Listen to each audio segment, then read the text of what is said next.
welcome back to the Cross Training Women Weekly Live. I'm Allie, Christian health and fitness coach and the founder of Cross Training Women, where I help women transform their body and health biblically so that they can live fully and abundantly and carry out their God-given purpose.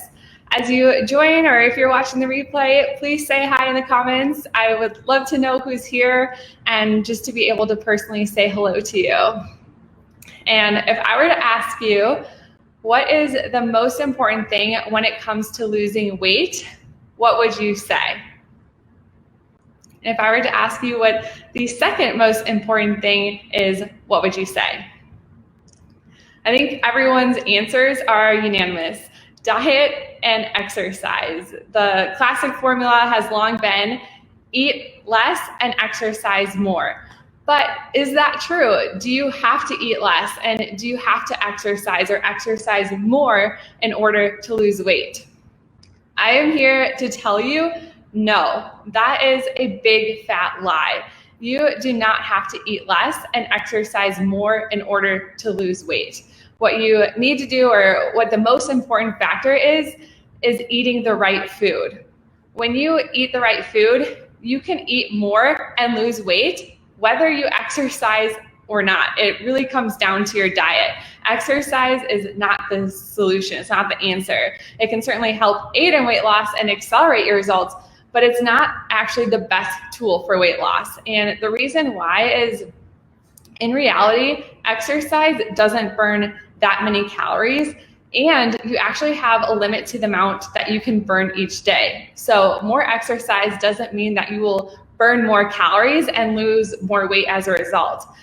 The most active people in the world burn about the same amount of calories in a day as those in the Western countries with a sedentary lifestyle.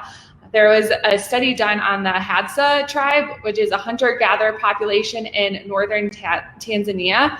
And they foraged for their food without really any modern tools. And in this study, they used wearable GPS devices, they used respirometry systems and urine tests, and the researchers tracked their daily walking distances and measured their energy expenditure when walking and when they were resting. And they compared that data to individuals and populations in the West. And the Hadza tribe, of course, they were much more active. But the kicker is there was no significant difference in the total energy expenditure between people of similar age and body composition. So whether you have a lifestyle that is super active, forces you to hunt and forage for your food, or if you're sitting at a desk all day long, the calorie intake needed to supplement your energy expenditure is about the same. And the same has been shown in primates as well. They have a fixed energy expenditure. The primates in captivity burn the same number of calories in a day as those in the wild, despite the difference in their physical activity. And so it's not exactly clear why the Hadza burn no more calories in a day than relatively sedentary people in Europe and in Northern America. But Herman Poncer, who is an anthropologist who is involved in this study, he speculates that a very active body reduces the amount of energy spent on other normal functions that keep us alive and make up most of our daily energy budget. And so it allows people to spend more energy on physical activity without increasing the total amount of calories expended in a day. So in other words, we cannot blame our Western obesity and health epidemic on our lack of physical activity. It has to do with our diet, what we eat. It's much easier to consume calories than it is to burn them off. You can easily shovel in a couple thousand calories within just a couple minutes by eating a high calorie, high fat meal. But good luck trying to burn all of that off with exercise.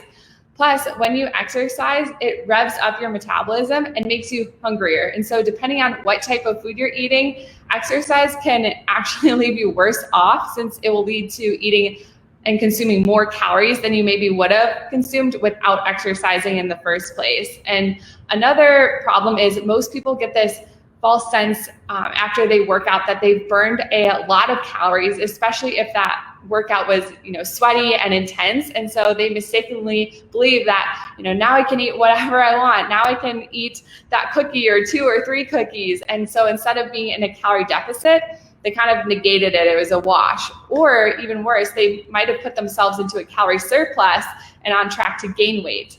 So by far, the most important thing when it comes to losing and maintaining a healthy weight is nutrition.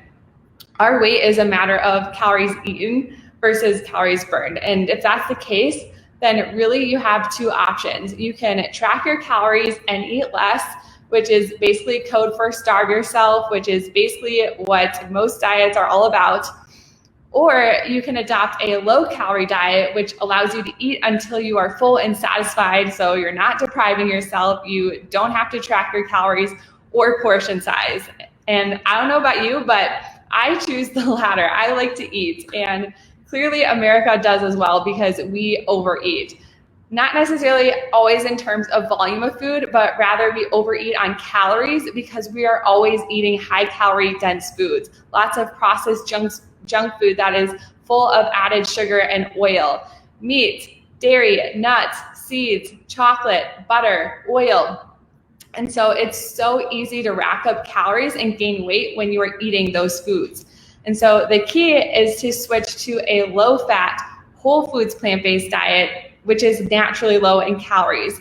And because the foods are so low in calories, it's really easy to get into a calorie deficit without starving yourself. You can, and really you have to eat more in order to get a sufficient amount of calories for your body's daily requirements. And so you can absolutely lose weight without exercise on a low-fat, whole foods plant-based diet. And besides it being a low-calorie density diet, a vegan diet has been shown to increase its after-meal burning speed by about 16 to 18%, which is likely due to the fact that this diet improves your insulin sensitivity, which just means it allows the nutrients to enter into the cells more rapidly and be converted to heat rather than to fat. And so with this benefit, burning more calories after a meal, it can make a significant difference in weight management. And so if you're trying to lose weight, but you find it hard to work out right now, maybe you're pressed for time, which I know a lot of you are busy mamas, or maybe you're injured, or you have bad knees or a bad back,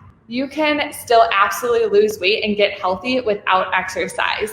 But that's not to say you shouldn't exercise or try to make it a priority. Exercise can definitely help aid in your weight loss journey. But more importantly, exercise has so many other positive health effects. It improves your cardiovascular health. It maintains muscle mass. It helps with your balance, improves your balance. It helps boost your immune system and your brain function. It helps you sleep better. It helps relieve stress and just with your overall psychological well-being and so much more. So don't neglect exercise. You should exercise to stay healthy. But the message that I want to leave you with is you control your weight by managing your diet. And so that's why when it comes to my coaching program, for example, nutrition is by far the main or top priority for losing weight and optimizing health. Nutrition and teaching my clients how to properly nourish their body and develop healthy eating habits is the main focus. I actually don't really care all that much about the exercise part. I love exercise. I want them to exercise. And my clients, of course, they all get monthly workout programs that I encourage them to do and make it a part of their healthy lifestyle. But some of them are busy mamas and it's hard to squeeze workouts in each day. And so I tell them, not to worry. I would much rather have you focus on what you're eating, and the same goes for you. So if you're at all interested in learning more about my coaching programs and how you can work with me to lose weight by learning how to properly nourish your body and develop healthy eating habits, or you just want to have someone to keep you accountable and on track, definitely send me a message or comment below. And once you learn how to properly nourish your body and you start doing it, you will never go back. Your health and your life completely changes. You feel so much better. You reach your ideal body weight. Any sort of aches or pains or inflammation starts to go away. You feel so light. You don't feel bloated. You have so much more energy. And one of the biggest benefits that I personally experienced was just how much my mood improved, and even just like my mental clarity and focus as well. But I know beforehand I was just so hangry and miserable. And so now that I can actually eat until I'm full and satisfied, I'm so much happier now. And my relationship with food and exercise and my body is also completely different. So just imagine how different you would feel and your life would be if you too felt amazing. You have lots of energy and mental focus. Like, how would that change your life? And honestly, you don't have to wish for it. You can have it. It's yours to take if you're willing to invest in your health and make those changes. It's really that simple. That's what it comes down to, is are you ready and willing? And so like I said, if you are, reach out to me. I would love to chat with you further about your current health and fitness and how you can reach your goals.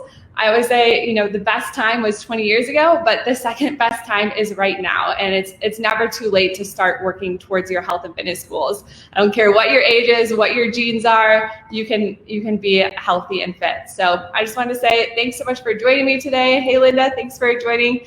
Let me know if you learned something new, or even share this with a friend who has been wondering the same thing and you think it will help them out. But I hope you have a great rest of your week, and I will see you next Tuesday.